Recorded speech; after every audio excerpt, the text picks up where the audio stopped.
السلام علیکم جناب، خیریت سے ہیں؟ ٹھیک ہیں؟ آپ کا بہت شکریہ۔ آپ چینل کو سپورٹ کریں جی، اور لائک سبسکرائب شیئر کریں۔ اگر آپ کو بات اچھی لگتی ہے کامنٹ ضرور کریں، جو بھی بات آپ کو جس پہ اعتراض ہوتا ہے اس کے اوپر آپ اپنی رائے دیں۔ میں پڑھتا ہوں، دیکھتا ہوں۔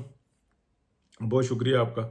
اچھا، میں جو اس وقت میں جو موضوع ہے دو ہیں کہ ایک تو امریکہ، کیا وہ ایران پر حملہ کرے گا؟ اگر کرے گا تو اس کے نتائج کیا ہوں گے، کس طرح کے ہوں گے، اس کے بارے میں ایک بات کریں گے۔ اور دوسرا پاکستان کا رول کیا آ رہا ہے آہستہ آہستہ دنیا کے اندر، اس کے اوپر بات کریں گے۔ دونوں ایک دوسرے سے منسلک بھی ہیں، لیکن بہت زیادہ اس وقت میں جو صورتحال بنی ہوئی ہے وہ ایران کے اوپر امریکی حملے کی بنی ہوئی ہے۔ ایکچولی اس حملے کے اوپر جو آمادہ کیا ہے، جو وہ کیا ہے اسرائیل نے، اور اسرائیل نے اپنی معاملات کو مد نظر رکھتے ہوئے، یعنی کہ جوئش کے مستقبل کو مد نظر رکھتے ہوئے اس اقدام کے اوپر مجبور کیا۔ ایران کے بارے میں یہ آپ کو بتاؤں کہ جیسے ہی یہ جنگ چل رہی تھی جو اسرائیل اور ایران کی تھی، تو اس کا جو آخری جو مراحل تھے اس کے اندر، جس میں ٹرمپ صاحب نے کہا کہ دونوں تھک گئے تھے، ایران کو بہت ساری مدد پہنچنا شروع ہو گئی تھی، اور ایران نے کچھ ایسے میزائلز بھی فائر کیے تھے جس کے اوپر یہ کہا گیا تھا کہ یہ ان کی ٹیکنالوجی نہیں ہے، لیکن وہ پہنچے۔ اب ہوا کیا تھا اس کے فوراً بعد، آپ کہہ لیں کہ جیسے ہی یہ جنگ رکی ہے، یعنی کہ امریکن حملے کے بعد، تو فوراً ایرانیوں نے جو ان کے پاس ریپلیس جگہ تھی جہاں پہ انہوں نے ڈمپ کیے ہوئے تھے ہزاروں کے حساب سے میزائل جو موجود بھی تھے، کچھ اس کا استعمال ہو گیا تھا، لیکن ایران نے نئی ٹیکنالوجی کے نئے بہتر میزائل جو تھے، جو آزمودہ تھے، ان کی بڑے پیمانے پر مینوفیکچرنگ اور اس کو فائنلائز کیا، اور پلس ان کو مزید جو نا ٹیکنالوجی دی گئی، اور انہوں نے اس کو حاصل کر کے اس کو بہتر کیا، جس کے اندر بہت سارے یعنی کہ ہینگرز وغیرہ اور اس ٹائپ کی چیزیں ہیں کہ جو انہوں نے بہت ہی بڑے پیمانے پر بنائی۔ اب اس کے بعد جو نا آپ کہہ لیں کہ ود ان ویکس جو نا یہ وہ تقریباً اپنا مور دین 50% پورا کر گئے تھے، اور پھر کئی منتھ ہو گئے ہیں، تو آپ دیکھ لیں کہ جولائی، اگست، ستمبر، اکتوبر، نومبر، دسمبر، اب یہ جنوری چل رہا ہے، تو یہ بہت بڑا ٹائم ہے۔ اب اس کے دوران جو نا پبلکلی جو انتشار پیدا کر سکتے تھی اسرائیلی گورنمنٹ اور امریکنز اور دیگر جو اینٹی ایران جو اپنا جتنی اسٹیبلشمنٹ ہے وہ کر رہی تھی، وہ اپنی جگہ پہ، لیکن ساتھ ساتھ کیا ہوگا، سب کو اندازہ تھا کہ ایران کے اوپر دوبارہ اٹیک ہوگا، اور اگر یہ اٹیک ہوتا ہے تو سی پیک اور یہ جو ایک چائنا کا جو روڈ اینڈ بیلٹ کا جو منصوبہ ہے، اس کے اوپر جو نا سب سے بڑا جو راستہ ہے وہ پاکستان ہے، اور پاکستان کے بعد اگر جو بائی روڈ اور بائی ٹرین یہ یورپ سے کنیکٹیویٹی چاہیے، تو ترکی تک کے لیے ایران کی ضرورت ہے، تو ایران کو ہر صورت میں ڈیمیج کرنا ضروری ہے۔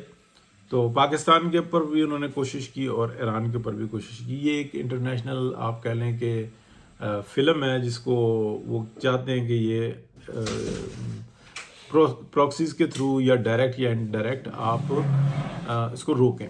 اب ہوا کیا، ایران نے جس طریقے سے اسٹرائک کی اور اسٹرائک بیک کی، اور جو صورتحال بنی، اب آ کے دوبارہ امریکہ کو راضی کیا گیا کہ آپ ڈائریکٹ اس کے اوپر اٹیک کریں تو کوئی بھی نہیں بولے گا۔ حالانکہ جو ایکسپرٹز ہیں جو رپورٹیں دے رہے ہیں وہ یہ دے رہے ہیں کہ نہ صرف ایران امریکہ کو ڈائریکٹ جو نا اٹیک کرے گا، یعنی کہ امریکہ کی سرزمین پہ جا کے ڈائریکٹ اٹیک کرے گا، اور بلکہ وہ یہاں پر جتنے اس کے پارٹنرز ہیں نا ان سب کو ڈیمیج کرے گا، اور بہت برے طریقے سے کرے گا۔ ایسا نہیں ہے کہ ایران کے اوپر اٹیک کر کے اور اس کو ایک دم سے خاموش کروایا جا سکے۔ ایران بہت بڑا ملک ہے، پاکستان سے جغرافیائی طور پہ کافی بڑا ملک ہے، تو اس لیے اس کو اچانک سے قابو کر لینا یہ اتنا آسان نہیں ہوگا۔ اور اگر جو ایران اسٹرائک کرتا ہے یو اے ای کے اوپر اور شہروں کے اوپر اٹیک کرتا ہے، آپ اڈوں کو چھوڑے، عمان کے اوپر کرتا ہے، قطر پہ کرتا ہے، تو پھر کیا صورتحال ہوگی؟ وہ ایک انتہائی خطرناک ہوگی۔ تو یہ جو پریشر آیا ہے نا، یہ آیا تمام مسلم ممالک کے اوپر۔ ایک طرف تو آپ کہتے ہیں کہ ہم مسلم ممالک ہیں، ایسا نہیں ہونا چاہیے، دوسری طرف جب اسرائیل اور ایران کی جنگ ہو رہی تھی تو یو اے ای کے جہاز جو ان سے دینا امداد لے کے اسرائیل پہنچے ہوئے تھے ایران کے خلاف۔ تو یہ چیز جو ان سی ہے نا، یہ اتنی آسانی سے ہضم ہونے والی نہیں ہے۔ ٹھیک ہے، ہمارے یو اے ای سے بہت ہی اچھے تعلقات ہیں اور سب کچھ ہے، لیکن بہت ساری باتیں ایسی ہوتی ہیں جو گرہ باندھ دیتی ہیں۔ تو وہ امداد جو چند جہاز تھے، چند ٹکے تھے، لیکن اپنا آپ شو کیا، تو یہ بڑے خطرناک ہوئے میں معاملات۔ تو میں یہ جو ہے نا ساری رائے دیکھ کے جو رائے بنا رہا ہوں یا بنی ہے، وہ یہ ہے کہ اتنا آسان نہیں ہوگا۔ گیدڑ بھبکیاں چل رہی ہیں، جو مظاہرین ہیں ان کو بھی بات یہ سمجھ میں آئی ہے کہ جن کے پیچھے ہم لگے ہوئے ہیں، جیسے ہی اسٹرائک شروع ہوگی تو نہ انہوں نے دیکھنا ہے کہ ہمارے حق میں کون تھے اور نہ مخالف دیکھنا ہے، نہ انہوں نے یہاں پہ حکومت بنانی ہے، یہاں پہ صرف بربادی پھیلانی ہے۔ اور وہ بربادی ایسی ہوگی کہ بھوک سے جو ہے نا لوگ مر رہے ہوں گے، اور پھر اپنے انٹرسٹ ہوتے ہیں۔ تو یہ جو اس وقت میں چل رہا ہے، ایران کو 3 حصوں میں تقسیم کرنا ہے، 4 میں کرنا ہے، تو خوشحال کون سا ہوگا؟ خوشحال ایک بھی نہیں ہوگا، صرف اور صرف وہاں پہ بھوک ہوگی۔ تو یہ بات سمجھ میں آئی۔ ہاں، جو اندر خانے جو اپنا جو اختلافات ہیں، یا یہ کہہ لیں کہ اس میں جو پابندیاں ہیں امریکنز اور یورپینز، وہ انتہا درجے کی جو ہے نا زیادتی پر مبنی ہے، جس کی وجہ سے وہاں پہ بھوک ہے، معاملات بہت زیادہ خراب ہے۔ تو یہ دنیا سے کاٹا ہوا ہے ایران کو، یہ بھی ایک زیادتی ہے۔